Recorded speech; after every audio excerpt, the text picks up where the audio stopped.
আসসালামু আলাইকুম। ID card print হওয়ার পরে একটা কাজ বাকি থাকে, ওই কাজটা আমরা একটু দেখব। প্রথমেই যে স্কুলের আইডি কার্ড আমার হাতে আছে আমি ওই স্কুলে চলে যাব। ওই স্কুলের ডোমেনে গিয়ে লগ ইন করে নিব। লগ ইন করার পর আমি বাম পাশে একটা অপশন দেখতে পাবো স্টুডেন্টস। স্টুডেন্টস এর ভিতরে আমি যদি ক্লিক দেই দেখবো যে bulk student ID card. Bulk student ID কার্ডে যাওয়ার পরে আমি হচ্ছে আমার সেশনটা চুজ করে নিব, কোন ক্লাসের জন্য আমি আইডি কার্ডগুলো অ্যাড করব দেখে নিব, যেমন ক্লাস 6।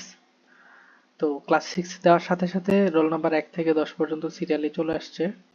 আমার এখানে প্রতি পাতায় 20 জন করে স্টুডেন্ট দেখাবে, কম বেশি হতে পারে। সো আমি 20 জন হচ্ছে ডিফল্ট থাকবে, তারপরে কম বেশি নিতে পারবো। পেজ যদি স্টুডেন্ট যদি বেশি দেখে এখানে পেজ দেখা যাবে, নেক্সট প্রিভিয়াসে যাওয়া যাবে। সো এখানে আমি অলরেডি দেখতে পাচ্ছি যে ক্লাস 6 এর জন্য কিছু কার্ড দেওয়া আছে, যদি ওগুলো টেস্টিং করার জন্য দেওয়া হয়েছিল, এগুলো অ্যাকচুয়াল কার্ড নাম্বার না। তো ধরেন আমরা ক্লাস 7 এর জন্য এন্ট্রি দিব। 7 এর জন্য আমি এন্ট্রি দেওয়ার জন্য 7 চুজ করলাম। কোনো সেকশন যদি থাকে সেকশন দিলাম, ডিপার্টমেন্ট থাকলে দিলাম, না থাকলে না দিলাম, প্রবলেম নাই।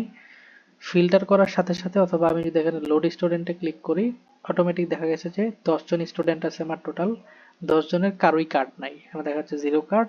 10 জনের কারোই কার্ড নাই।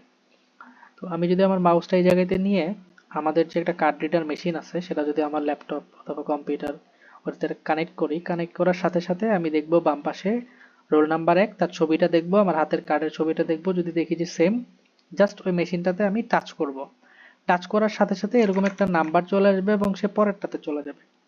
তারপরে সেম ভাবে আমি রোল নাম্বার 2, আমার হাতে রোল নাম্বার 2 আছে কিনা, তার ছবিটা ঠিক আছে কিনা দেখে আমি আবার কার্ডটা পাঞ্চ করব।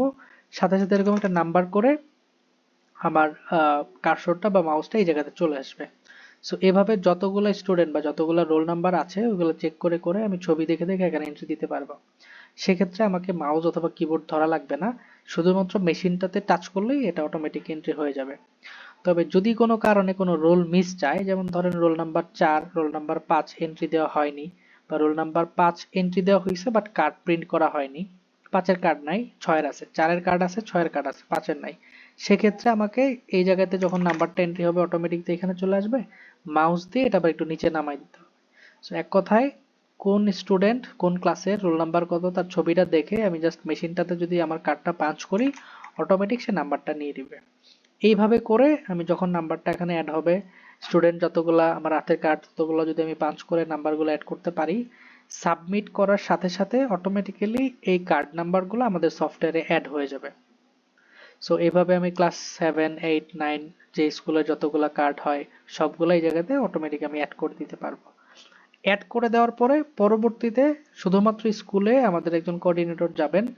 স্কুলের যে মেশিনটা আছে সেই মেশিনটাতে একটা আইপি অ্যাড্রেস লাগে, একটা সফটওয়্যার ইনস্টল করা লাগবে। ওটা করে দিয়ে চলে আসলে ওনার এখানে কাজ শেষ, এই স্টুডেন্টগুলো অটোমেটিক ওই মেশিনে চলে যাবে।